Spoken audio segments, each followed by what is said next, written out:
Breaking news. Ramaphosa of South Africa has told Putin that the war must be stopped. According to AFP, Ukraine had to stop. This war must be settled through negotiations and through diplomatic means, Ramaphosa said.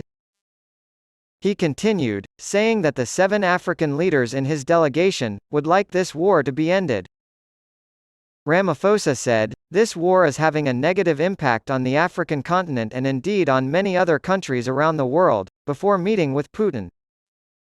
The meeting with Ukrainian President Volodymyr Zelensky took place on Friday in Kyiv. "We have come to listen to you and through you to hear the voice of the Russian people," said Azali Assoumani, president of the Comoros and current head of the African Union. "We wanted to encourage you to enter into negotiations with Ukraine," he told me. Some African nations have taken a stand in support of Ukraine, while others have either stayed neutral or leaned towards Moscow. This month, Russia was suspected of destroying the Soviet-era New Kakhovka Dam in Ukraine, and 2 new investigations add to the existing body of evidence. On Friday, a group of international legal experts assisting Ukrainian prosecutors released preliminary findings suggesting that Russian explosives were highly likely to have caused the collapse in the Kherson region of Ukraine. Dam destruction, which at the time was under Russian control, was called a inside job in a New York Times investigation. Ukraine's armed forces claimed Sunday morning that they had destroyed a very significant Russian ammunition depot in the Kherson area.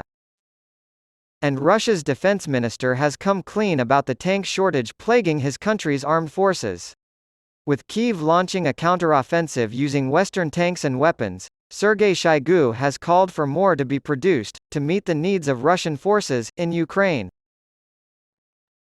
Hanna Maliar, the deputy defense minister of Ukraine, said on Saturday that Ukrainian forces had registered tactical successes in the southern Zaporizhia region.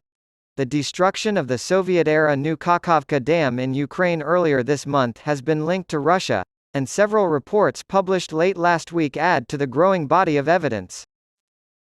Officials have warned that water shortages and other long-term effects may result from the destruction of the dam, which has caused a torrent of water to flood a large section of the Kherson region. Russia has denied responsibility for the dam's destruction and instead placed blame on Ukrainian forces, while Kiev claims Moscow ordered the dam's destruction to delay a long-awaited military counteroffensive. It is now highly likely that Russians planted explosives in the Kherson region of Ukraine, according to preliminary findings released on Friday by a team of international legal experts assisting Ukrainian prosecutors in their investigation. Dam destruction, which at the time was under Russian control, was called a inside job in a New York Times investigation. Evidence clearly suggests the dam was crippled by an explosion set off by the side that controls it, Russia. The Times investigation concluded after consulting engineers and explosives experts and reviewing available videos, photographs, and satellite imagery of the dam.